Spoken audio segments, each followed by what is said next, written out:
5 años, al 10. No, yo creo que si fueron con eso, con 30. Que yo me vine con 28 años aquí a la 600. Yo me acuerdo del día que se entregaron las casas también de las 600. Aquello fue una fiesta. El día que se entregaron las llaves, bueno, pues veríamos, pues claro, pecho de domingo, todas las familias, todos los hermanos, con nuestros padres. Y entonces, en medio de la plaza, pues allí se puso como una tribuna a ver quién nos tocaba cada casa. Pues ya ves tú, loco, ¿no? Porque no había, vivíamos en casas de alquiler, o veníamos directamente de los pueblos, y entonces cuando se sacaba el sorteo, se nombraba el nombre, y entonces subía la persona que le había entregado su llave, pues bueno, pues loca. Entonces íbamos a ver nuestras casas conforme estaban. No teníamos jardines, no teníamos esto, nada más que era lo de dentro de la casa, solamente para afuera. Y esto lo del ayuntamiento, este terreno, nosotros pues hicimos estos jardines, vamos, estos patios aquí fuera. Para mí la 600 era como un territorio de abundancia, sobre todo de abundancia afectiva. Teníamos el patio, porque era muy chiquitica. No teníamos cocina. El bate muy chiquitico, y entonces pues, en el patio hice una cocina, hice un aseo, todo, y nos dieron el jardín. Y entonces lo tuvimos que hacer nosotros también. Claro. ¿Quién lo iba a hacer? Pues nosotros. Siempre me sorprende lo pequeñas que eran las casas, ahora las veo más pequeñas todavía. ¿Sabéis que a las 600 le llamaban las casas de los enanitos? Claro, le llamaban las casas de los enanitos, por lo pequeñísimas que eran minúsculas, y siguen viviendo en esas casas. Yo no me quejé nunca, porque yo me vine aquí con una casa pequeña y sabía que tenía que estar en una casa pequeña. Yo tenía un marido que ganaba muy poquito, que al principio de venir ganaba 200 pesetas a la semana y yo tenía que solventar la casa. Y yo no quería deberle a nadie. ¿Y cómo lo hacía? Pues no pudiendo comprar nunca un litro de aceite, ir al día. A lo mejor compraba unas chispas así. Compraba patatas, compraba lo imprescindible para que a mis hijos no les faltara ni de comer ni de vestir, aunque yo esté sin dientes ninguna. A ellos la llevaban a médicos de paga, aunque lo tuviera que pedir. Y yo iba al tío. Aquellos fueron vivencias que de no haberlas tenido, desde luego a lo mejor hoy no seríamos, bueno, pues no tendríamos esa parte de generosidad, solidaridad, tolerancia que tenemos por estar tan acostumbrados a tener que compartir tantas cosas, porque además si no las compartías difícilmente podías acceder a ellas. Entonces, si yo tengo de aquí y tú tienes de allí, pues yo lo comparto contigo, tú conmigo, y bueno, y así nos íbamos apañando. Para mí, que era una chica de familia burguesa del centro de Cartagena, cuando yo aterricé por aquel barrio, por medio de la Pepa, pues me quedé muy sorprendida de muchísimas cosas, ¿no? A nivel de lo que era el espacio, así, de lo que es el barrio, me daba la impresión de que había sido un barrio en el que había llegado la gente a instalarse, ¿no? Como de los pioneros de Oklahoma, ¿no? Que llegaban, cogen el terreno, había casas que cogían de la acera y se hacían ahí su jardín, o sea, se notaba todo hecho un poco a la medida de cada uno, ¿no? De que cada uno que llegaba lo conformaba a su manera, ¿no? Y detrás de las 600 y detrás de donde yo vivía había una pinada muy grande y habían campos de trigo, de limoneros, pues la zona ya quedaba a Barrio Peral. Barrio, Pues porque sí, un barrio. cuando vinimos le voy a decir, eso era zona verde, todo eso de ahí era zona verde, muy bonito, todo estaba de zona verde. Y también de mucha naturaleza, porque la 600 estaba separada de Cartagena. Y nos dieron los jardines, patios. Estas casas sí tenían patio, pero por ahí abajo había muchas que no tenían nada más que la casilla sola. Y terreno ahí, un disparate, y entonces los de la asociación de vecinos fueron los que menearon la esa, y entonces los alcaldes lo dieron. Él fue el que la fundó, la asociación de vecinos, que no había en toda la provincia, yo creo que ni en toda España. Él fue el fundador de la asociación de vecinos. Antes de del padre de Julia fue presidente también Pepe García, el sacristán, porque Pepe García en el barrio era el sacristán. El padre de Julia con su equipo en el tiempo en que fue presidente de la fiesta, la verdad que es que hacían una fiesta que todo el mundo venía a las fiestas de las 600. Que fue la primera asociación de vecinos que hubo aquí en toda esta parte de Cartagena, fue la de las 600. La fundó este hombre, Pepe García, y de ahí ya fueron naciendo otras asociaciones de vecinos. Rafael Plaza, que no se puede olvidar, que era un hombre también de los que fundó la asociación la coordinadora de todas las asociaciones de vecinos, también fue un hombre que fue muy luchador. Tengo muchos recuerdos allí de eso, de que hemos sido toda una familia. Un barrio muy bueno, muy tranquilo, muy bueno. Todos los vecinos nos llevábamos muy bien. Pues bueno, seguimos llevando, porque allí no hay gusto por nadie ni nada. Es un recuerdo, ya te digo, como una estampa, una foto así. Bullicio, gente alegre, muy buenos vecinos. Me acuerdo que la casa de mi tía siempre estaba llena de vecinos. Algunos, tenía una vecina, Angelita, me acuerdo del nombre de la vecina de mi tía. De prestarse cosas, de compartir. Había muy buena comunión entre todos los vecinos. Hemos vivido siempre así, revuelta con gitanos y todo, y hemos estado muy bien. Yo lo mejor de entonces, para mí, indudablemente, la piña. O sea, la piña que conformaba a todo el mundo que pasaba por allí. A mí todo eso siempre me sorprendió. Desde mi manera de vivir más individual, de alguna manera todo el mundo, pues eso, conforme con sus cosas, con lo que hay, esa crítica, ese es poder criticar algo, poder exigir algo, poder pedir algo que necesitas, me parecía una fuerza muy especial y necesaria. Partiendo, bueno, pues desde un núcleo que en aquel caso fue la parroquia, que acompañaba muchísimo, con Juanico, luego con el cura Paco, que también estuvo allí, que siguió en lo mismo, y luego, bueno, otros curas también jóvenes que han pasado por allí, Manolo, y gente que, bueno, y ahora hay gente en el barrio trabajando igualmente, pero que entonces, bueno, era otra manera, ¿no? Era mucha más gente unida por un fin común, el que fuera en un momento determinado, por una necesidad también común. Yo iba por el pan y yo no cerré nunca la puerta, la tenía de par en par. Incluso ahora. Mi Pepe, no, deja que siempre tenés la puerta cerrada. Tú no, ahora voy a tener la puerta cerrada. Era un espacio donde todos los padres cuidaban de todos los niños y donde de alguna manera nunca había ninguna sensación de peligro, podía irte a jugar toda la tarde, de noche. Había como cierta tranquilidad y por parte de los padres con respecto a nosotros, a los hijos, entonces era como una sensación de mucha libertad. Esto era un pueblo como de hermanos, porque dejábamos las puertas abiertas y nadie se metía, ni nadie, nos acostábamos aquí, estábamos hasta la madrugada durmiendo en la puerta con las hamacas, con las mecedoras y todo. Como antes que nos salíamos aquí a mi puerta. 3 o 4 vecinas, esta que vivía ahí, esta, eran jóvenes las hijas, aquí un montón, venían de por ahí, aquí otro montón, con una risa. Un barrio pacífico, un barrio muy a gusto, que se estaba muy bien, y ahora yo estoy bien. Respiraban aire de libertad. Todos los estilos de personas, de cómo funcionaran, de mentalidad, de raza, de todo lo que te podías encontrar, que era diferente, era como normal que allí fuera diferente y era lo que hacía la idiosincrasia del barrio, ¿no? Para mí lo mejor aquello, esa unidad, esa generosidad compartida, esa solidaridad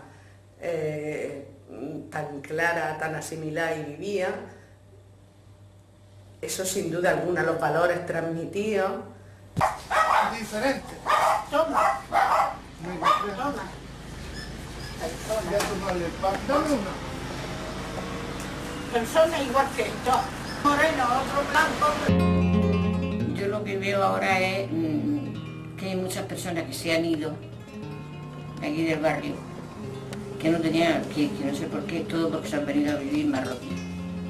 Y yo digo, las personas hay que aceptarlas, sean de donde sean, sean como sean, porque bastante trabajo tienen con venir de su tierra, dejarse su tierra, y cada uno añora su tierra, porque yo creo que yo la añoraría si me fuese de España, ¿no? Y que encima de todo se vean marginados. Yo no soy racista. Amigos, gitanos, gente que para mí, desde el ámbito donde yo vivía, no por cuestiones de racismo, sino por cuestiones de costumbre, nosotros no teníamos ese trato, ¿no? Y ahí se veía pues que la gente estaba muy integrada y sin por eso perder, digamos, su personalidad, su costumbre, ¿no? Seguía manteniéndola y eran aceptadas. Hay grupos de mujeres aquí que están trabajando en la asociación de vecinos y tiene también en costura, que yo estuve yendo también poco tiempo a ayudarle también para enseñarle un poco, pero también a veces pues se han visto un poco marginadas. Luego había una mezcla de gente que venía de diferentes barrios, había gente que venía de Santa Lucía, había gente que venía del Lazarillo, que fue un barrio que quedó muy afectado por la Española del Cin y por Potasa, y de ser un pueblecito medio rural a empezar a tener inundaciones y a tener problemas de contaminación. Entonces a esa gente también le dieron casas, luego gente que venía del campo, gente que venía de otros pueblos que habían emigrado a Cartagena, de pueblos del interior de Murcia. Entonces también para un crío era curioso, pero en general había muy buen rollo. Gente así, pues con cosas que parecían que locas, que tal, ¿no? Y con sus puntos, pero aquello que se veía como que le daba su toque, su sal, y como que eran personas respetadas por todos, ¿no? Y aceptadas por todos, ¿no? Yo ahora estoy bien, yo aunque me lleven de aquí no me voy. Aunque me dieran una casa yo no me iba. Yo estoy bien con los gitanos, estoy bien con los moros, estoy con los ecuatorianos, y vienen todos. Los críos me llueven. Yo siempre tengo caramelos para darle y tú fíjate, se vienen detrás de mí. El primer centro comercial que se hizo en toda la región de Murcia yo creo que fue la Plaza del Cronista Casal de la 600. Porque era la plaza donde tú tenías desde los ultramarinos, huevería, lechería, panadería, peluquería, dos pares, droguería, tercería, lo tenías todo, es decir, que la gente salía por la mañana, y de esto estamos hablando de hace ya 40 años, 50 años, no sé más o menos el tiempo que lleva, pero aquello era, salir tú por la mañana, aquello era un centro comercial. Todo el mundo por el barrio comprando, no tenían que bajarse a Cartagena. Y no sé, había cierta vidilla en el barrio, había billares, había bares y sobre todo un sentido de autosuficiencia. Recuerdo pues venir aquí y ver una plaza muy grande, bueno, es un recuerdo muy infantil, que han pasado muchos años. y ver una verbena muy grande, mucha gente, mucha alegría, había cine. El cine, bueno, aquello fue una maravilla. Mira, la primera película que yo vi en aquel cine eran ladrillos y estaban haciendo las pruebas. Ya ves tú, nosotros para el cine, que no lo habíamos visto ni en pintura, y estaba sin techo y sin nada. Y aquello era lo que era la pantalla, pero de ladrillo. La primera película que yo vi en aquel cine fue Rey de Reyes. A partir de ahí pues ya empezaron a dar pues todas las... Aquello era maravilloso, ¿no? También, porque después también el cine también se utilizaba para muchas cosas del barrio. Lo dejaban para las fiestas, lo dejaban para el teatro. Y ver mucha gente joven. Había un cine, el Cine Rex, y que también funcionó. El barrio le dio mucho a Cartagena porque fue el primer sitio que se hizo arte y ensayo. Cuando se llevaba el cine de arte y ensayo, que era, vamos, aquello era para personas que querían que era la mentalidad que teníamos, que era de sexo, y lo que era una programación para nosotros saber de la sexualidad, que entonces no estábamos preparados para eso. Y entonces se llamó cine de arte y ensayo. Y aquello iba muchísima gente de Cartagena pues al cine allí, porque era la única sala que había en toda la región de aquel tipo de cine. Solamente a lo mejor se veía una teta y ya bueno, nos volvíamos locos, ¿no? Un beso que entonces no se veía. Lo que pasa es que cuando yo era adolescente ya lo cerraron. En las fiestas, como en las excursiones, como en semanas culturales, en obras de teatro, en fin, era un barrio que tuvo, yo creo que ha sido uno de los barrios Los más comprometidos que ha habido en toda Cartagena. Y no parábamos de hacer actividades, que siempre estábamos con alguna cosa entre manos. Y luego también había incluso veranos donde en la pared de un edificio se proyectaban películas de alguien que tenía una cámara o de estas de proyectar. Y bueno, películas de estas españolas increíbles, ¿no? Pero bueno, porque también tenían su punto de estas que sobre todo con las folclóricas y todo esto, que de alguna manera, pues bueno, también te hicieron ser sensible a otras cosas, ¿no? A otras formas de expresión, que ahora están muy de moda. La gente de fuera nos veía. Si eran los barrios, nos miraban con envidia sana. Y bueno, y de gente de allí del barrio, pues que ha sido realmente, decir, que ha sido maravilloso y que son ellos los que realmente a nuestra generación, los que nos enseñaron, porque nuestros padres no tenían ni la cultura suficiente, porque éramos todos nuevos. Si es que en el barrio cuando llegamos no había nadie, no era nadie nativo de allí. Que son gente que luego ha estado muy en el movimiento social de Cartagena, en Abraxas, en el Cine Club Aníbal, uno de ellos es el director del colegio del barrio de la Concepción. Y bueno, hay mucha gente que ahora te la encuentra en la vida pública de Cartagena, ¿no? Paco Martín, iba mucho, iba bastante por el barrio, Margarita Mante también iba, no sé, Teresa Rosique, Ñoño, Mariana, gente que de alguna manera pues ahora tiene, pues de alguna manera es curioso porque todos hemos cambiado nuestra vida, no se parece nada a la que podíamos llevar en el barrio o a la época, pero todo el mundo tiene no ha perdido su punto social. Yo creo que fuimos un poco referente a nivel de barrio. Yo te estoy hablando de los años, pues eso, 70. Inmediatamente después tampoco ya fue lo mismo. Este país cambió y con ello cambió la concepción que la gente teníamos de juntarnos para hacer algo. Empezaron a buscar casas y a irse, y a venderlas. Ya no me gustaba. Habían ascendido. Había mucha juventud. Y habían ascendido y ella aquí ya no era para ella. Ya se quitó todo esto y ya no era para ella. Y se fueron. Pues hubo gente que se fue a trabajar a los sindicatos, que se fue y ya también nos hicimos más mayores, también nos casamos, formamos nuestra familia, nos fuimos del barrio, indudablemente ya tampoco podía ser lo mismo, ¿no? Pero aunque hubiéramos seguido viviendo en el barrio, se fueron. Y la juventud, algunas hay, algunas hay, pero otras se fueron, tuvieron dinero, quisieron mejorar de casa. Las casas son muy chiquitinas, yo porque tengo dos, la de arriba y tengo la de abajo, pero yo crié a mis hijos en la de arriba nomás, en 3 habitaciones. Esto era el comedor y una habitación, no te creas que había más. Nunca hubiera podido ser lo mismo, aquello fue un momento muy especial, en unos años también muy especiales en España. Nos tocó vivirlo a nosotros, ¿no? Y se vivió a todos los niveles, a nivel social, político, religioso.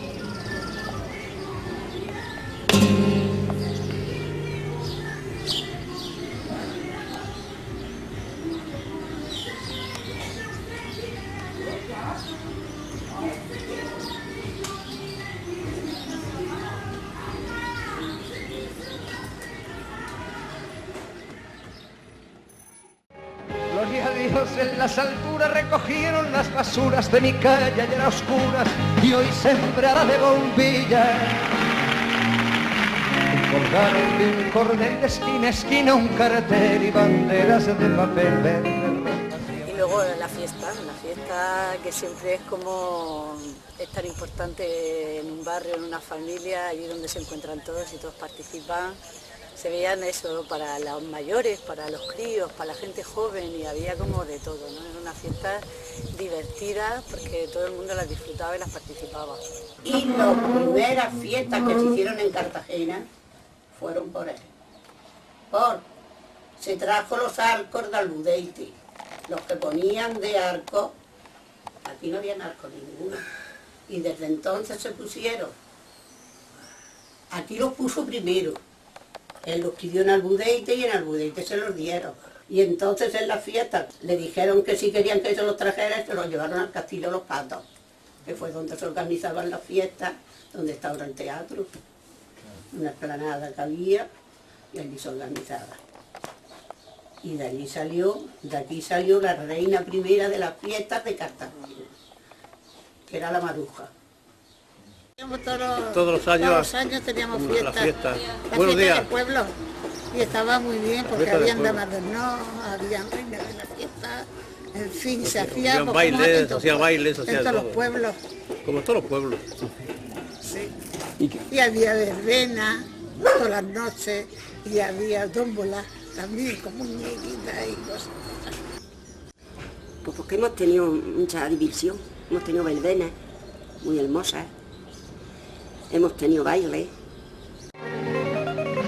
En la noche de San Juan, como comparten su pan, su mujer y su galán, felices de seguir radea. Todos los años hacían ahí como una verbena y hacían fiestas. Mi hija salió, por cierto, de dama de honor. Buenos días. Estaba muy bonito con sus bailes, sus músicas, toda una semana. Bueno, entonces sí, eran las fiestas, incluso la parroquia colaboraba. Se hacía una tómbola, entonces vestíamos muñecas, porque yo digo vestíamos porque yo he vestido también muchas muñecas para la tómbola. Eso era lo primero que en el pueblo, pero ya después se perdió. Ya no es así. Venían ahí enfrente de la iglesia, venían ahí a cantar, venían ahí unos conjuntos que cantaban. En las fiestas, pues también la cucaña, había tómbola, había caballitos que se les llamaban, el tío vivo, no sé, había, o por lo menos desde la perspectiva de un niño era como algo muy grande. De vez en cuando iba al circo, no sé, era divertido. En baile venían conjuntos a tocar y eso sí. Ahí tiraban el castillo en el mar. En el mar tiraban el castillo. Yo lo vi una vez, pero no fue el día de la catástrofe. Yo lo vi la velada esa, pero no fue ese día. Por ser el presidente teníamos sillas reservadas. Y yo lo vi enfrente. Muy bonito, pero yo ese día no fui. Ese día la catástrofe no fui. Y era una hija de don Bartolo, que esa no era ni dama de honor ni nada, la que se quiso montar. Bueno, porque otra de las cosas que era muy bonita y era muy esencial era cuando llegaba el domingo de resurrección, entre el domingo y el lunes de Pascua, todas las familias, pues como realmente decir, teníamos pocas cosas donde divertirnos fuera del barrio. Entonces, ¿qué es lo que pasaba? Que nos juntaban las familias y entonces nos íbamos a comernos la mona detrás de la vía, en la Pinada, que es preciosa, porque tenemos allí una Pinada que es preciosa, hasta el Monte de las Palas. Todo lo veía, lleno de gente, pero de todos los sitios. Entonces aquello se hacía como una gran familia. Pero miles y miles de personas, no estamos hablando que solamente gente del barrio, sino que venía todo el mundo de fuera a las 600 hasta el Monte de las Palas, para allá a comernos la mona, nuestro conejo con tomate, nuestras tortillas y nuestra mona de huevo duro. Mi madre, que no nos podía comprar monos a todos, ¿qué es lo que nos hacía? Pues nos hacía un bizcocho grande y entonces los huevos duros nos los ponían dentro y con un bizcocho pues nos daba a todos los hermanos y nos hacían nuestras monas. Claro que sí. Pues ahí se comían la mona Y cantaban, bailaban, y hacían arroces y barbacoa. ¿El monte qué? El monte. Ese Es que se está llenaba. perdiendo las costumbres, ahora nada. pero no es por nada, porque se pierde. Por nada, por miedo. Por nada, porque no quieren, Juan, porque la gente es más cómoda o lo que sea. Apurad, que yo os espero si queréis venir, pues cae la noche y ya se van vuestras miserias a dormir.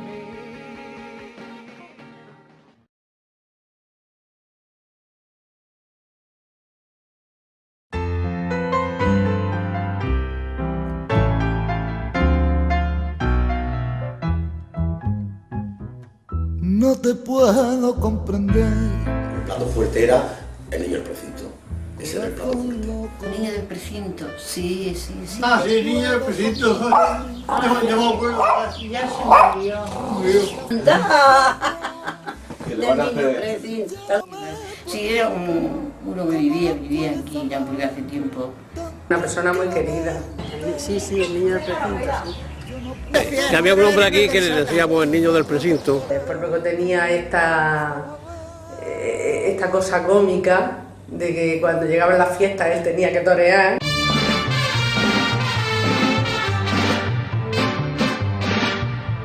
Mirando torear a Silverio me ha salido de muy dentro lo gitano de un cantar. Con la garganta sequita, muy sequita la garganta, seca de tanto gritar. Como una corrida de toros. Se acercaba, se ponía en la silla, después las cuadrillas. Y se vestía así un poco de eso y se ponía ahí en medio de la recogida. Muy significativo, muy agradable. El montaje era muy distinto a lo que pudieras ver siempre. El hombre se vestía, que además tenía su traje de luces, con su gorro de torero, con todo, porque es que lo tenía todo, sus medias, sus zapatillas, porque es que lo llevaba todo.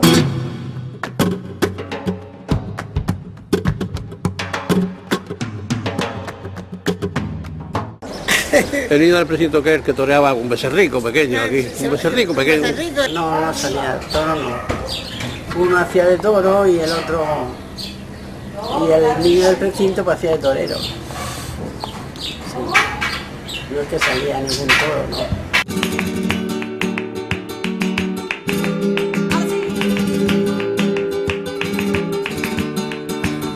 El Carpanta, que era el banderillero, el hijo del niño del precinto, y bueno, pues se le tiraban jamones, se le tiraban chorizos, en fin, se hacía un espectáculo y iba gente por Cartagena a verlo torear. Y los playas le tiraron un jamón, una paletilla más mala que una candrena. Una paletilla más seca, eso eran los playas. Tenía un toro de cartón que era muy bueno. Y cuando no se ponía en los cuernos iba a torear. De más, ¿no? Estaba muy bien. El plan de chirigota. Las cosas eran muy bonitas porque las críos, cuando venimos aquí, todos traíamos críos y se divertían muchísimo. Era una persona muy querida porque además de que era todo bondad, era cariñoso. Y luego estaba, por ejemplo, lo que habíamos comentado, el niño del precinto, ¿no? Que él, su sueño frustrado o su sueño no frustrado era el ser torero. Entonces en las fiestas del barrio se le reservaba una tarde donde todas las damas de honor y la reina se vestían de manolas, se ponían las bandas y se hacía una corrida de toros, con su toro de ruedas, y mataba a los 6 toros y daba la vuelta al ruedo y se le daban obsequios como en una corrida de verdad, y se hacía un ruedo de sillas y ahí se sentaba la gente y veían aquello. Y luego tenía hijos, que los hijos a lo mejor también, yo no sé, a lo mejor los críos en algún momento pensaron, jo, mi padre se pasa o la gente. Pero yo pienso que no. Yo pienso que sus hijos siempre lo entendieron y siempre quisieron a su padre así, porque otros críos a lo mejor hubieran dicho, oye, mira, haciendo el tonto para que la gente se ría de él. Pero es que yo creo que sus críos sabían que la gente no se reía de él, que la gente se reía con él. No tenía yo así amistad con él. Pero bueno, él se iba tan contento. Fuera de serie. Alegre. Y ese hombre pues vivía con nosotros durante todo el año pues, como una persona más dentro de nosotros. Pues llegaba ese día y él realmente se creía que era Manolito. Y es que él se lo creía, la gente le animábamos a que él se lo creyera. Todo el mundo puesto que es que conformábamos lo que era una plaza de toros, pero que parecía una plaza de toros de verdad. Y él en medio con su toro de cartón, toreando. Se pasaba muy bien. Había mucha armonía y ya le he dicho, como familia todos. Nos llevábamos muy bien todos.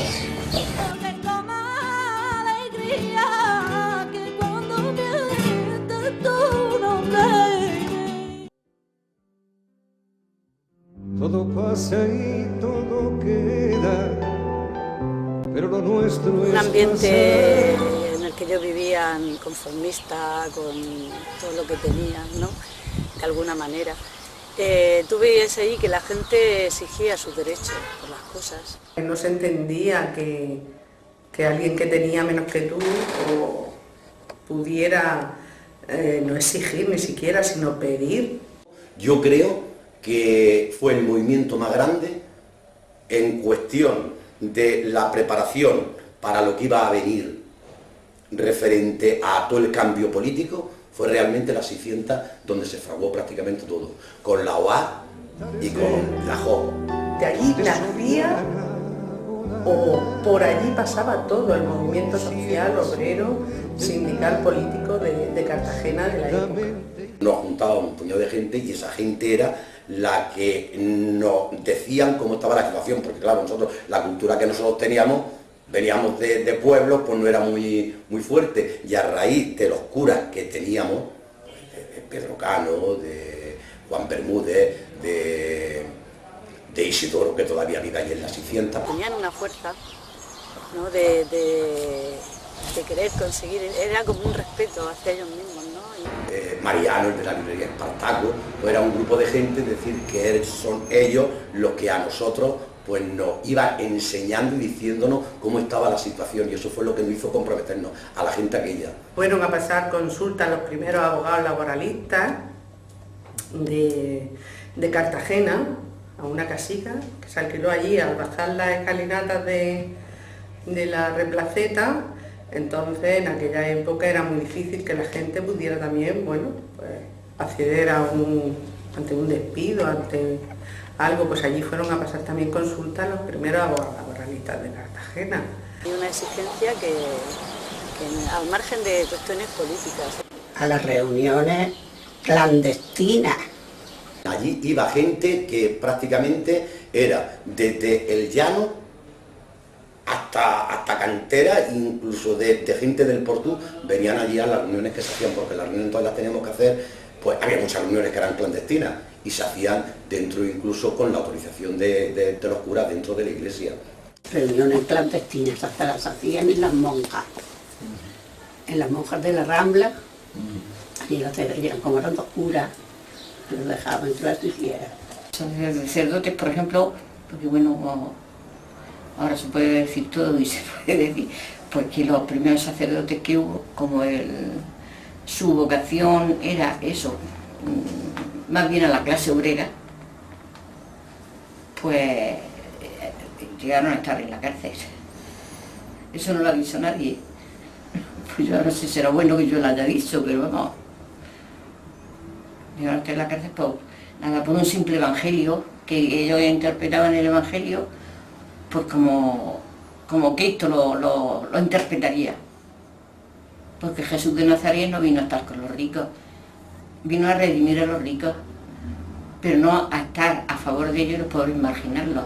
Y ellos, como hacían lo contrario, por un simple evangelio, que ellos lo interpretaron a favor de la pobreza y de la gente humilde de aquí del pueblo, porque éramos gente toda obrera, y lo llegaron a detener. Allá han habido movidas muy grandes, por ejemplo, cuando a nuestros curas, a Pedro Hernández Cano, se lo llevaron a la cárcel por una homilía que hizo muy fuerte, nunca se me olvidará, que fue la homilía del Buen Pastor, y entonces cuando salíamos estaba toda la policía preparada para llevárselo. Se lo llevaron a la cárcel, porque él era de la OA, y yo también era de ella. Fue solamente, se voy a decir las palabras exactas, porque tocó el evangelio cuando dice, cuando un grano de trigo cae al suelo, se florece y sale la semilla, pues ese fue el evangelio que tocó, y él lo dijo así, y dijo, dice, y eso es lo que está pasando, dice, que cuando la semilla crece, vienen y la cortan. que era lo que quería decir, que no la dejaban crecer. Ahora, cuando un obrero se despertaba, por ejemplo, ¿no?, y sabía sus derechos, o querían saber lo que eran sus derechos en el trabajo, o que no tuvieran conflictos, solamente pedir sus derechos, como eso, yo creo que eso es lógico, que toda persona debe de saberlo y debe de reclamarlo cuando le sea su hora, ¿no? Vamos, yo para mí, en lo que yo me he enseñado aquí, porque yo la verdad ha sido aquí en esta parroquia.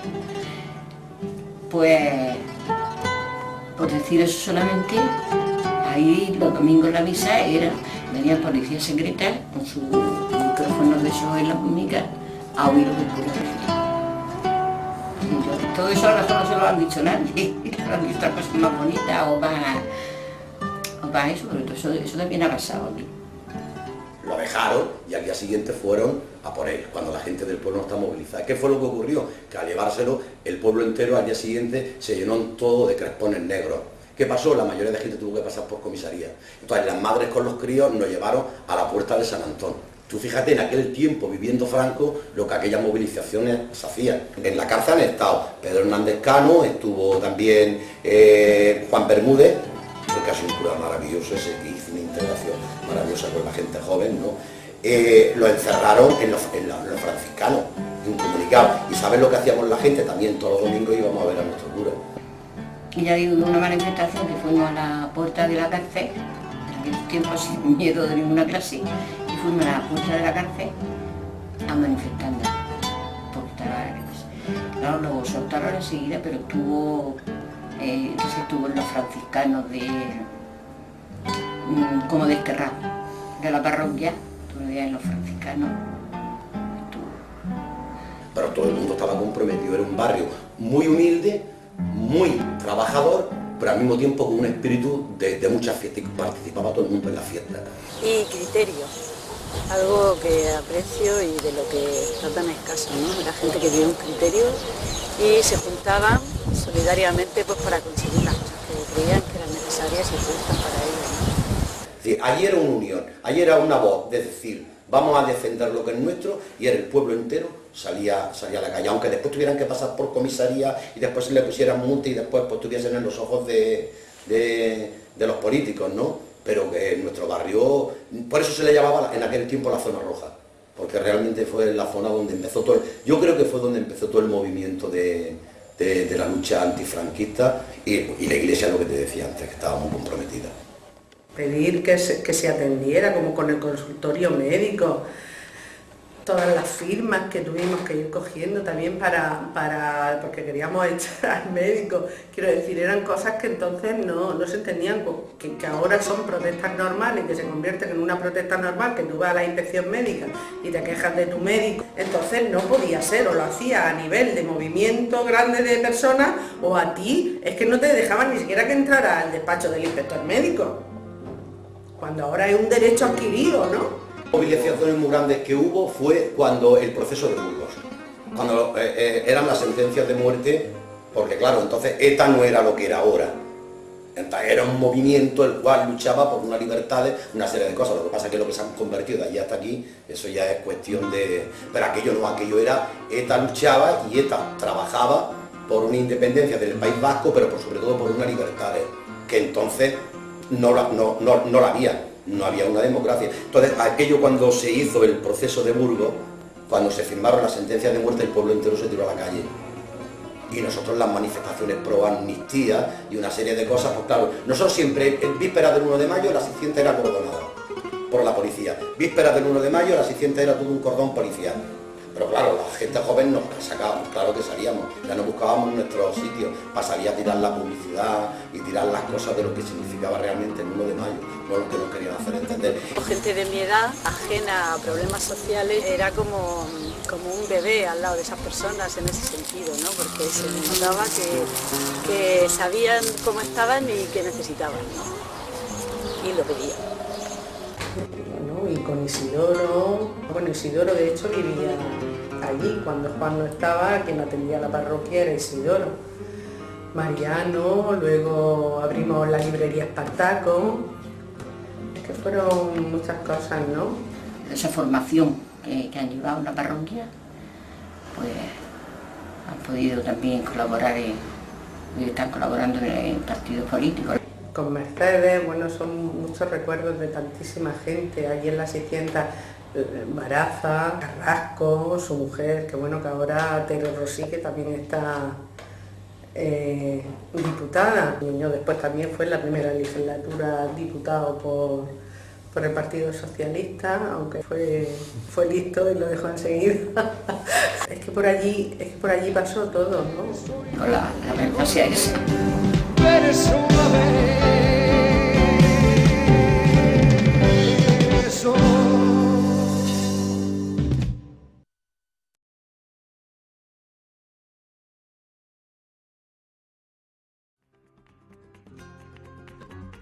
La primera guardería municipal fue la que se hizo allí, pero primero empezó a funcionar en la casa de Juan. O sea, yo me acuerdo que aquello se nos ocurrió a alguna gente y con el apoyo de algunos maestros que entonces andaban por allí, Marisa, alguna gente. Y tenemos la guardería, una guardería también preciosa por dentro, preciosa. Y muy buenas muchachas y todo ahí. Yo me acuerdo de haber ido a Carmelita a coger y habernos llevado desde Carmelita andando sillas y mesa. Las primeras que se necesitaron para abrir la guardería. Es una bendición. Yo ahí todavía tengo un bisnieto. Yo ahí dentro. Mi nieta se domó ahí, como yo les digo, que era más mala. Y de ahí ya salió para el colegio. Y ahora tengo al bisnieto. Para quedarnos con los críos de las madres que necesitaban trabajar para poder mantener su familia a flote. Estuve allí unos meses con Juani, con la gente que empezó, aquello después derivó, bueno, por su procedimiento burocrático, con el tiempo pues se hizo la primera guardería municipal que sigue estando allí, en el barrio, en la parte aquella de atrás, por donde las casas de los del ayuntamiento. Y la verdad que es que bueno, pues fue algo más también muy significativo, o sea, aquello partió de la necesidad del barrio y de la solidaridad de las personas que pensaban que la gente del barrio podía estar necesitando en un momento determinado de algo. En aquel momento, de un sitio, de un espacio donde los chiquillos pudieran quedarse cuando las madres se iban a fregar suelos, porque con el salario del padre, entonces era imposible. Y las muchachas muy cariñosas, a los críos. Entonces sí, había mucha alegría. De alguna manera, todo lo que partía de allí tenía como un sello, ¿no? Era algo distinto. El padre de Julia con su equipo, en el tiempo en que fue presidente de la fiesta, la verdad que es que hacían una fiesta que es que el pueblo también en eso era un pueblo, es que todo el mundo venía a las fiestas de las 600. Una fiesta preparada, yo creo que con mucho cariño, porque todo lo que hacían lo hacían nada más que pensando que la gente disfrutara, que la gente participara, independientemente de que después nosotras, por estar Julia también metida, pudiéramos meter alguna baza en algunas cuestiones, hasta el punto de que yo creo que en aquellas fiestas, por ejemplo, pusimos en un compromiso al padre de Julia, ¿no? Porque cuando en aquella época todo el mundo iba con sus trajes blancos y o sea, ellas decidimos, porque yo también lo decidí, aunque luego no salir, pero no, o sea, con los trajes de princesita no, nosotras con pantalones blancos y un polo. Entonces, oye, que el hombre admitiera y aceptara aquello, pues tenía su riesgo.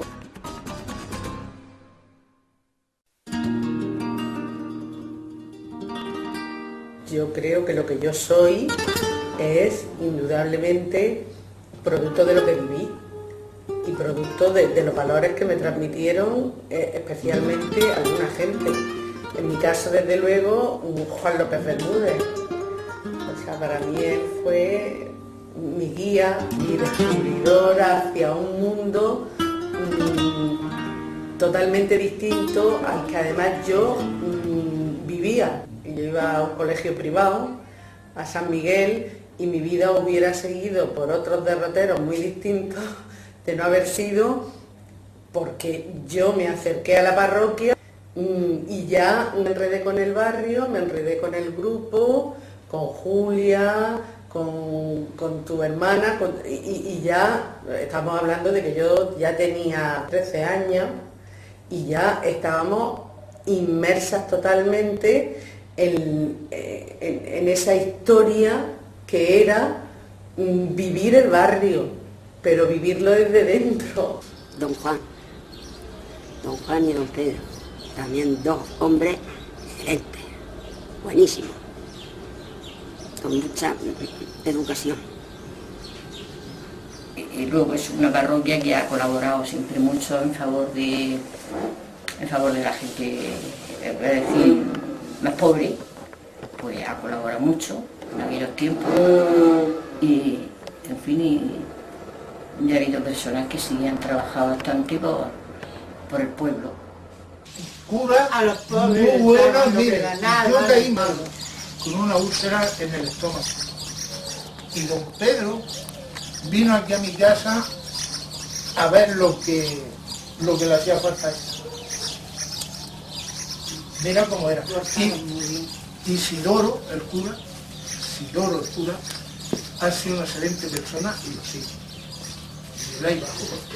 Don Pedro, que él se trabajaba y lo que ganaba se lo daba al que le hacía falta. Uno a lo mejor que se había quedado sin trabajo, pues él se ponía a trabajar en los albañiles y lo que ganaba se lo daba, don Pedro. Pero ellos hicieron aquí, que uno de ellos, Juan Bermúdez, y ese era formidable, siempre también. Trabajaron, el primero que iba aquí estuvo trabajando en los albañiles, luego Juan Bermúdez estuvo trabajando en la Española del Zinc, también. Cualquiera que lo haya conocido, que lo conozca, sabe en la vida de ese hombre la que ha sido, siendo sacerdote y después de ser sacerdote, o sea, de haberse casado. Su cosa la llevaba, su cosa de hacer cosas por la gente. Los mejores, esos los mejores para mí. A otros, dice que hablaban de política, yo la adaptaba según a mis circunstancias. Pero Juan, Pedro, y ya Juan ya se pasaba, porque para irse a los campanos, tener una olla así de grande para todo el que iba a comer, luego ya se casó. Ya no podían ellos actuar como su conciencia les dictaba. Bueno, yo me acuerdo que cuando Juan venía de la fábrica, porque Juan trabajaba en la Española del Zinc y su sueldo se lo daba a una familia necesitada de las 600, pues nos paseaba con la moto, ¿no? Que a lo mejor nuestros padres, pues ese recuerdo no lo tengo con mi padre porque el pobre llegaba tardísimo de trabajar y a veces yo ya estaba durmiendo, pues sin embargo lo tenía con Juan, ¿no? Pero muy bueno, muy buen hombre, muy servicial. Le daba al que no tenía y si tenía que pedir, pedía para dar. Eso era una excelente persona. Las cosas más divertidas que hacíamos era meternos en la iglesia y tocar la campana cuando nos daba la gana. Y venía gente a ver por qué habíamos tocado la campana. O comernos las hostias sagradas del sagrario, sacarlas y comérnoslas, ¿no? Y bueno, y luego cuando se enteraba Juan o se enteraba alguno de esos curas, pues no nos decían nada, ni nos echaban la bronca, ni... Con lo cual perdió el interés la cosa, ¿no? Porque al principio era como algo muy prohibido y al ver que no nos echaban la bronca, sino que se reían y casi que lo entendían, pues tampoco pasaba nada. Que él fue el que empezó el coche de línea, el primer coche de línea que empezó a venir aquí a las 600, fue porque él intervino en muchas cosas que hacían. Y luego ya conforme fui creciendo, pues ya fue que ya es una época donde además del juego pues tienes otras inquietudes, pues, aprender del entorno, el sentido de la vida, el porqué de las cosas. Y entonces pues bueno, pues también de alguna manera era un espacio muy nutritivo por el tema de la parroquia y todo el movimiento social que había alrededor. Eran colaboradores de la juventud, de los mayores, pero en plan más bien trabajando con la clase obrera. Así se ha dicho. A quien le guste, por el que no le guste, pero la cosa era así. Me acuerdo que la lámpara de la iglesia era el casco de un obrero, de la construcción, con la bombillica adentro. Muchos jóvenes, que entonces venían muchos jóvenes también a la parroquia y se formaron de la parroquia. Siempre algún tema de actualidad, algún tema social del momento. Si había conflictos en las minas de Asturias, pues era sobre hablar un poquito del tema de las minas. Si la Rambla se llevó y mató un montón de gente en Puerto Lumbreras, pues hablaba de Puerto Lumbreras y de los problemas sociales que habían en Puerto Lumbreras, de la poca respuesta y ayudas que tuvieron los damnificados y cómo ayudar a los damnificados. Es decir, siempre había un rollo como muy bonito. Y de acercarse a la gente humilde y de ir, por ejemplo, vestido como un obrero, ¿ves? Porque siempre llevaba él lo veía con una sandalia, siempre, y con su pantalón y su camisa, pero nada de rumbo. Y luego también, desde muy pequeño a mí me hicieron participar de muchas cosas. Recuerdo que había una obra de teatro que se llamaba El Mercado, que es paradójico porque ahora es real. Era una metáfora sobre el agua, ¿no? De cómo el agua era un bien escaso y cómo una persona la monopoliza y esclaviza a los demás con el tema del agua. Creo que es paradójico porque ahora era una metáfora que parecía algo que simplemente era una metáfora y un apoyo para la historia y para que la gente entendiera de qué iba el capitalismo y lo opresivo que podía ser y lo negativo para la mayoría o para la clase trabajadora, y sin embargo hoy pues, de alguna manera el agua escasea realmente. Pues aquella obra no se podía representar, estaba prohibida, y entonces Juan Bermúdez, que pintaba muy bien con pasteles y en cartón piedra, pues hizo en un tamaño cartulina todas las escenas en cartón piedra, y en un cassette se grabó la obra solo con las voces de Yo hacía de niño. Y luego esos cartones pintados, con esa grabación, se llevaba a las casas, familias, invitaban a otras familias de la calle para ver aquella obra de teatro. Y era muy bonito. No sé, era muy bonito todo. No puedo hablar nada malo, ni de Juan, porque ellos venían aquí a ver la televisión, porque ellos no tenían televisión. Traía Juan un pedazo de pan aquí. Digo, Juan, por Dios, un trozo de pan tengo yo. Dice, toma, pero yo me lo como a bocado. Mira cómo me lo como así a bocado. Y Pedro dormía a mí en carnita encima, y luego la llevaba a la cama a acostarla. Y así tuve contacto con ella. Luego había obras de teatro infantiles que también tenían contenido social. Luego había cursillos sobre sexualidad, te estoy hablando de los años 70. Y de salir muchas veces de la iglesia, y encontrarnos la policía allí para llevarse a los curas, por eso no una vez, sino muchísimas veces. Recuerdo un día que Juan Bermúdez me llevó al patio al caer la tarde, cuando el sol se escondía, para ver cómo de una enredadera se abría justo a la puesta del sol, cómo se abrían las trompetas de la enredadera. Luego me acuerdo otra noche que en el patio de su casa nos puso una proyección, pasó un ratón por debajo. Y para mí lo normal, no es que para mí fuera normal, por mi sensibilidad, pero lo normal en mi entorno era que si había un ratón había que matarlo. Entonces él dijo, pues no, si no hay que matarlo, simplemente hay que subir las piernas y él ya pasa por debajo y no molesta a nadie. Porque él a esta hora va a la despensa, coge su trocico de pan o lo que pilla y se larga, ¿no? Era como ya mamar ciertas pinceladas de respeto al medio ambiente, a los animales, a las plantas, pero no por dogma o por ley, sino porque te gustaban, porque hacía que fuera algo que te gustara, ¿no? Y ver la inocencia de las cosas. Y otro compañero que había que ya ha muerto, que luego terminaron por salirse, al final terminaron, porque ellos querían seguir siendo sacerdotes, pero terminaron por salirse precisamente porque no los dejaban hacer lo que realmente ellos sentían. Entonces, a manera de que de que le querían a la fuerza hacer o decir cosas que ellos no es las que sentían a su feligreses, pues ya se aburrieron y se salieron. Vinieron a hacer una misa, vinieron, yo que sé lo que vino, de sacerdotes, de todo el mundo, hablando de él, porque iban a hablar maravillas. No podían hablar nada que cosas buenas. Pepe García, que casi no hemos hablado de él, siempre arreglando todas las cositas para que Juan las tuviera en su sitio, siempre quitándole todo el trabajo burocrático de la parroquia, siempre contento con lo que la gente joven hacíamos y siempre dispuesto a que queremos un trocico, el mini salón, venga, un trocico allí, venga, vamos a poner una puerta y un trocico. Que ahora queréis otro más grande, pues venga, ahora otro más grande. Lo que después fue, que sigue siendo ese trocico de la asociación de vecinos que da la parte de atrás, que está pegado a la sacristía.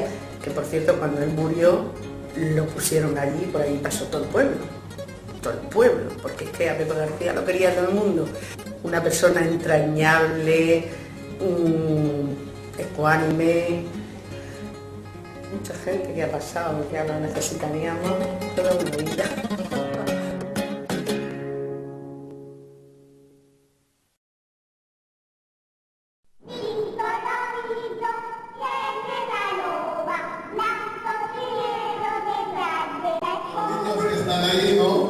Para ver cómo les podemos ayudar, para que tengan colegios, para que comen bien, para que les cuidan bien, para que tengan una buena salud. Es muy importante esto. Vamos a bailar pensando en África. ¿Vale, amigos?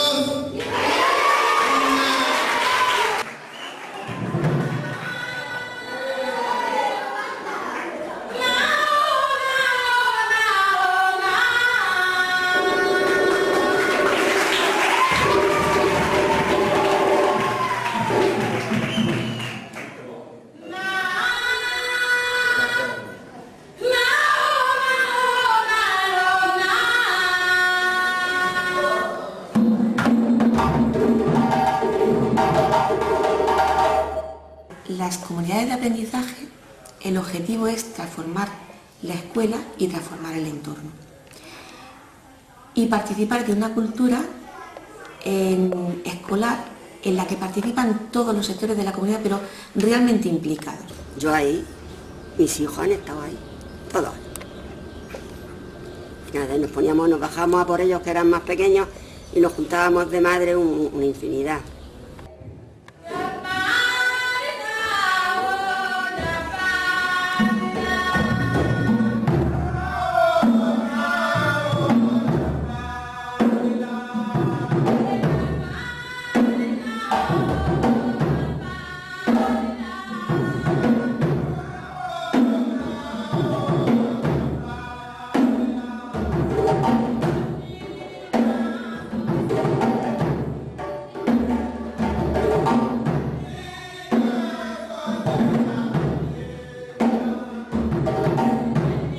Y además, el objetivo de una escuela que vive la experiencia de comunidad de aprendizaje es una escuela de altas expectativas, en la que todos los niños aprenden, en la que se vive desde un principio con la idea de la inclusión, donde hablamos de equidad, ya no de igualdad, sino de equidad, en la que cada cual recibe lo que necesita.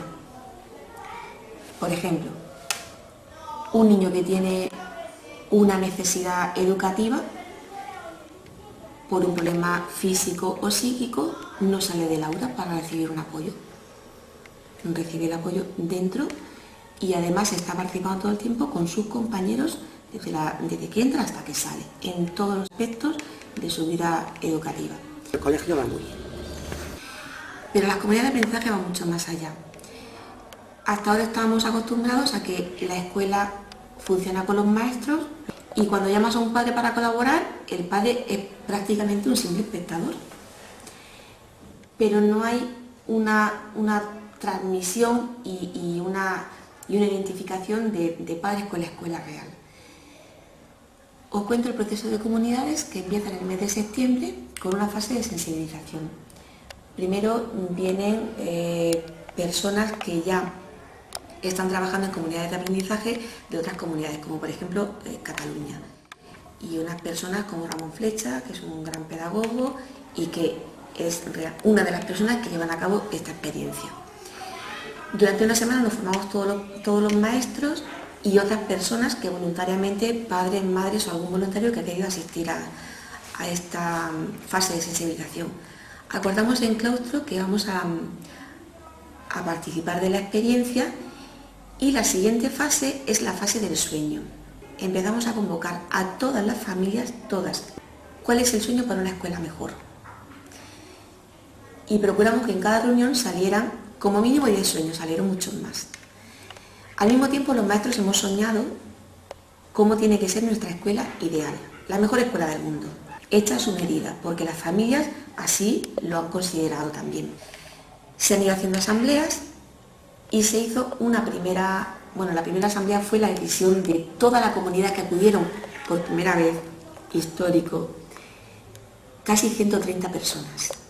Hicimos la reunión a las 9 de la noche, un 15 de noviembre, y yo todavía recuerdo la emoción de haber pasado una noche con tantos padres, con tantas madres de todas las culturas. Además vinieron pues, vecinos del barrio, colectivos de la asociación y tal. Y se generó ya un ambiente especial de alegría, es decir, la escuela está cambiando.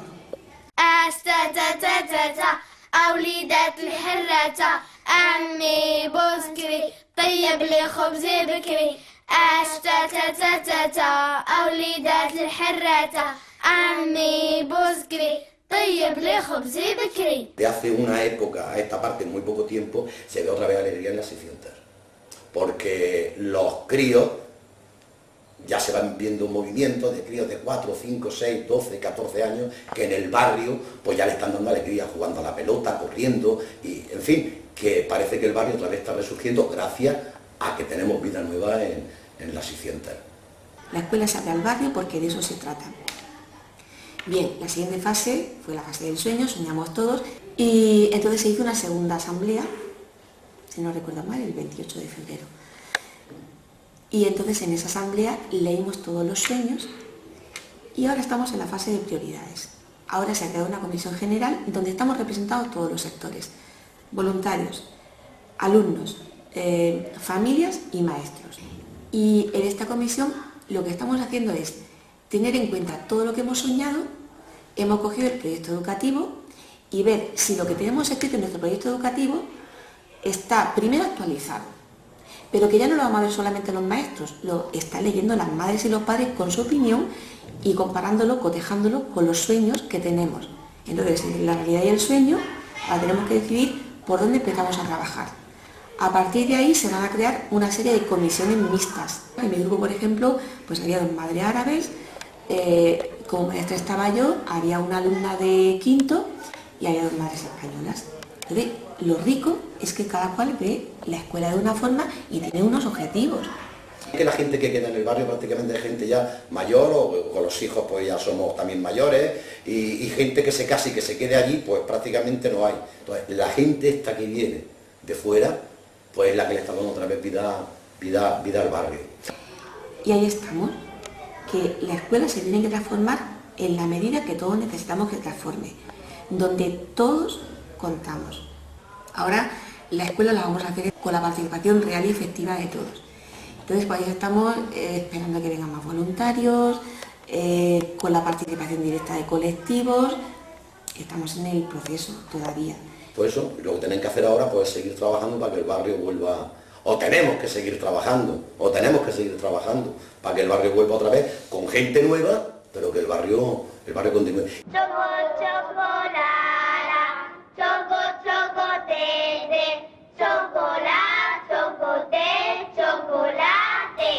La parte ya efectiva, total, es llegar a la fase de grupos interactivos. Los grupos interactivos significa que varias personas entran en el aula al mismo tiempo, coordinados por el maestro, para realizar una actividad. Entonces el niño está percibiendo la realidad desde el punto de vista del maestro o de una persona voluntaria o de un padre o de una madre, que es tan capaz de explicar cómo se tiene que escribir como tú, que eres maestro y estás formado académicamente. Y lo que sí, por ejemplo, ya estamos notando es que ya las madres que participan ya pierden ese miedo que tienen de decir, es que yo no sé, si tú eres maestro, yo no puedo saber hacer esto. No, es que lo que tú le enseñas a tu hijo es que no vale. Es que el niño llega aquí con una tabla rasa y no vale lo que trae aquí a la escuela con 3 años de vida. Y ahí el barrio ya pues empieza a ver que hay otra cosa. ¿En qué medida esto va a revertir en la barriada?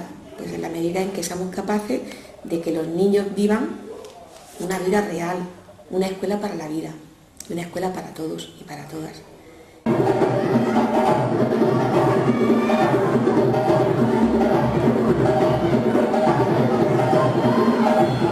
Y las familias también, porque por ejemplo uno de los sueños de las madres árabes es aprender español. يمينة واللي تحله سميته عبد اللطيف اللطيف اللطيف. Otro de los sueños es venir a estar y establecer tertulias en la biblioteca. Otro de los sueños, pero son muchas las que te dicen, es que yo tengo un problema, que yo ya no sé explicarle a mi hija cosas y a mí me gustaría venir a la escuela otra vez a aprender. Oye, pues vamos a ver las fórmulas, los tiempos, los espacios para hacer esto posible. ¿Por qué la escuela tiene que ser para impartir 5 horas de clase y ya está, se ha acabado? La escuela es más, y es una escuela para la vida, que es lo que nos interesa. Y bueno, pues ahí estamos en esta dinámica. Don Gato su pantilla, arriba una bombilla, su madre la ha pegado con una zapatilla, zapatilla. Que se agradece de que hayan venido, porque si no aquel barrio ahora mismo quedaría nomás que las 10 familias, cada una en un pico, y ahí aquello sería silencioso. Y hoy da mucho gusto estar por la tarde, a las 7 de la tarde, salirte para afuera y ver a todos los chiquillos pues por allí corriendo, jugando y en fin. Evidentemente a las personas mayores les cuesta trabajo cambiar sus costumbres, sus normas, sus creencias y sus ideologías. Cuesta trabajo, por mucho que nos empeñamos desde las escuelas. No es que nos empeñemos, es que estamos convencidos que es diferente. En trabajar la inclusión, en trabajar por la diversidad y en la diversidad. Los objetivos que nos marcamos hace 15 años, ahora estamos viendo resultados. Y eso pasa en una escuela donde solo tienen que ponerse de acuerdo máximo 30 personas. En un barrio no es fácil. Ya es verdad que cuentas con el vecino que ha venido de otro país. Y cuando en la Semana Cultural del barrio se han hecho otras actividades, se cuenta con ellos. Y se cuenta con hacer una exposición de sus trajes, una exposición de su gastronomía, una exposición de tal. Una mesa redonda en la que escolares de distintas edades, desde primaria hasta secundaria, contamos con niños del instituto, extranjeros y españoles, contaban su experiencia de escuela, de educación, de acogida en la barriada y de cómo ven ellos el barrio. Y entonces se establecen diálogos. Y eso es importante, que ya se cuenta con ese diálogo. Entonces, bueno, pues está en la vía de cambiar y en la vía de ver que el mundo crece y que la convivencia de las diferentes culturas es un enriquecimiento. Cuando hacen una semana cultural también, en la asociación de vecinos, donde ahí presentan cosas que hacen las mujeres. Ahora mismo lo que hacen, por ejemplo, las marroquíes también lo ponen, ¿no?, en exposición. Y luego hacen una paella, así un domingo, por ejemplo, ya que la noche, pues, hacen una paella para todo el pueblo, todos los que quieran ir. Ahora también están haciendo una mezquita ellos, allí en medio de la plaza. Se están haciendo, donde era la droguería de Pedro, pues allí es donde se juntan ellos a rezar, a hacer hacer sus cultos. Bueno, pues ya hay gente que no estaba de acuerdo, pero hay gente pues que al final pues tiene que admitir de que hay una cultura que es diferente a la nuestra y tienen que integrarse. Ellos no van a ir a la iglesia, ellos tienen que ir a rezar a su sitio. Y entonces pues se la están preparando para hacerse sus mezquitas y ellos, pues todo el mundo tiene que respetar esa historia. Yo creo que todo el mundo pues está respetándolo. Y ya la idea de escuela, lo que ya percibimos los maestros, cuando los padres vienen a la escuela, cuando el gitano se ha sentado con el árabe en la misma reunión, que no es tan fácil que se junten por la noche 130 personas, y ese ambientillo especial que vivimos, de decir, qué bien, es que estamos aquí todos reunidos, tanta gente, que esto no ha pasado nunca. Y los niños, ver a sus padres venir a una reunión, tantas personas juntas. Aquella noche estaban todos los niños en la biblioteca y todos los padres en la reunión. Fue genial. Que los padres no sean simples espectadores de la educación de los hijos, porque es que son agentes activos todo el tiempo. Y de eso se trata.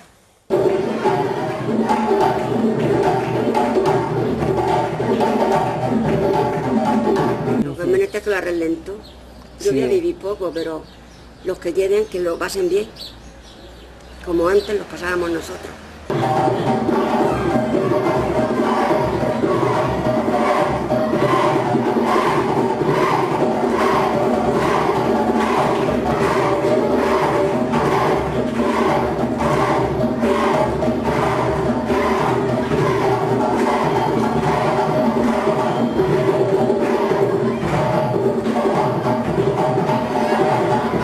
soy muy antigua.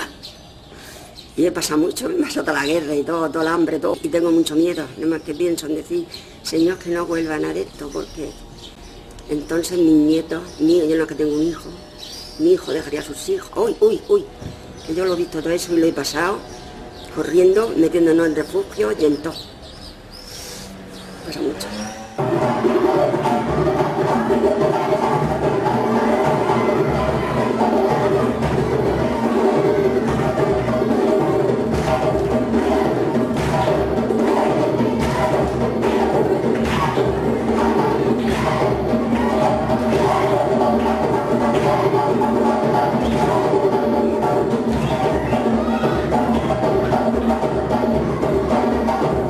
Resumiendo, ese plan director congrega a una serie de colectivos.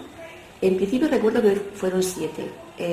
La escuela, la Asociación de Padres y Madres del Colegio, la Asociación de Vecinos, el Club Deportivo Esperanza, Asociación de Mujeres, Tercera Edad y la parroquia.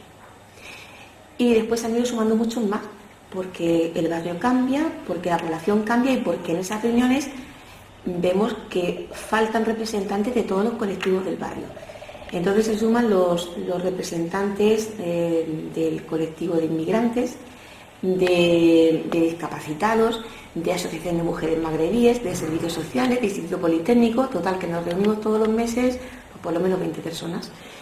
Y en ese plan director es necesario mejorar la barriada, desde infraestructuras, programas, servicios, instalaciones, todo.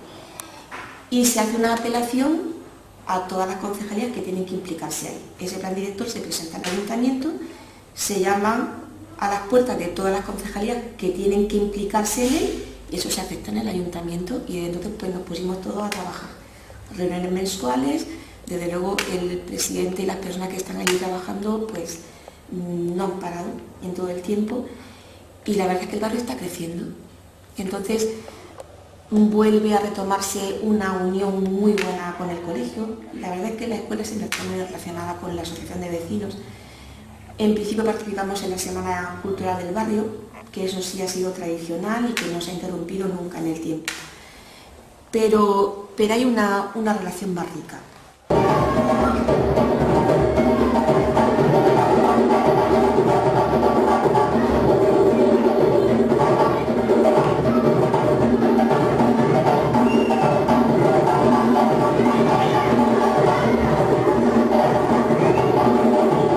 Y ahora mismo, bueno, pues yo veo un buen ambiente en la barriada, ganas de hacer cosas, ganas de crecer, hablar siempre en positivo, que eso es muy importante.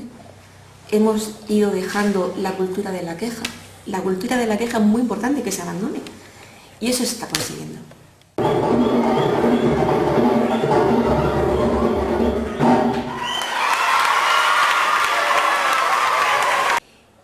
Y un año surgió la idea, dijimos que podíamos hacer el libro de los juegos. Veíamos que las niñas mayores se aburren, que no saben jugar. Bueno, pues se nos ocurrió recuperar juegos y canciones tradicionales. Y empezamos a diseñar un proyecto en el que además intervinieran las familias, llamando a madres, a padres, a abuelas, de todas las culturas. Y bueno, pues nos pusimos a trabajar a recoger canciones y juegos, y al mismo tiempo enseñándoselo a los niños. Bueno, pues esto se convierte en nuestro proyecto de trabajo. Estamos durante todo un año hablando con padres, madres, con niños, jugando con ellos, y llegamos a editar el libro porque resulta que ese año coincide con que hay un congreso etnográfico en del campo de Cartagena, y se enteran que teníamos un proyecto que tiene que ver con una recogida de tradición oral. Y a raíz de allí, pues a la gente le interesa mucho el proyecto y nos dejan de editar el libro. Y entonces en el libro lo que hemos hecho es ordenar todos los juegos por edades y el cómo se juegan. Hablamos de que en la escuela, que es el país de los niños, esto es un pequeño país donde no hay fronteras. Esa es la intención de este libro, recordar a los padres y madres que los niños, entre ellos no establecen diferencias, las diferencias se las hacemos los mayores. Y ellos a través de sus juegos, sus canciones, pues se saben hacer amigos enseguida y aprenden. تينا ليمونة جوج تينا ليمونة ثلاثة تينا ليمونة أربعة تينا ليمونة خمسة تينا ليمونة ستة تينا ليمونة سبعة تينا ليمونة ثمانية تسعين ليمونة 9 تسعين ليمونة 10.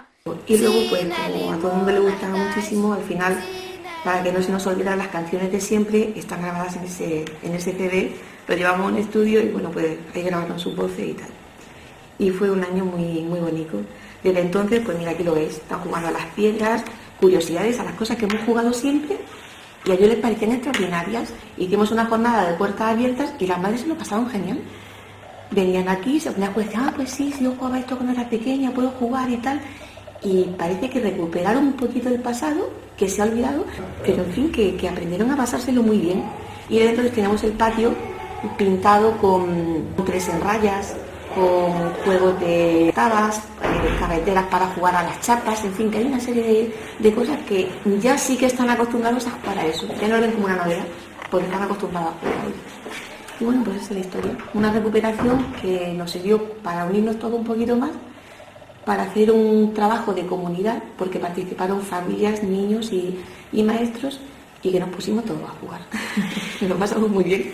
Coche, cochera, dentro y afuera, meto el coche, la cochera y la llave del cajón.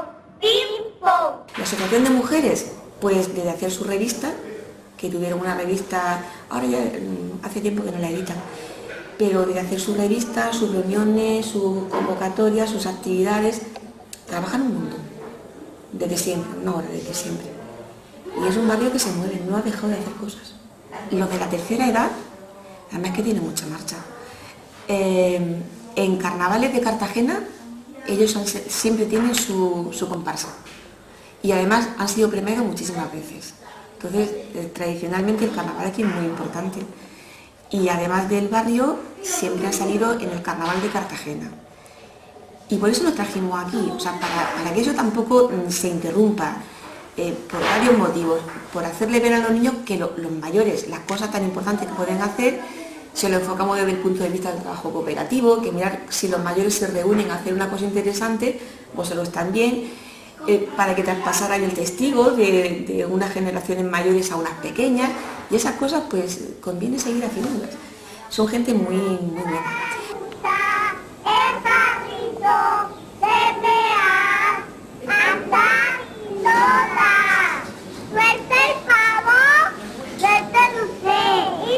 Y la vida en los barrios hay que cuidarla porque los barrios pues son muy importantes. De alguna manera es lo que alimenta a la ciudad, ¿no? Porque yo siempre tengo la sensación de que el núcleo urbano de la ciudad o el casco antiguo de la ciudad es un poco como el salón, pero realmente donde se estudia, donde se urden las cosas, donde se gestan muchas cosas, pues a veces ha sido en los barrios, aunque luego repercutan en el centro, ¿no?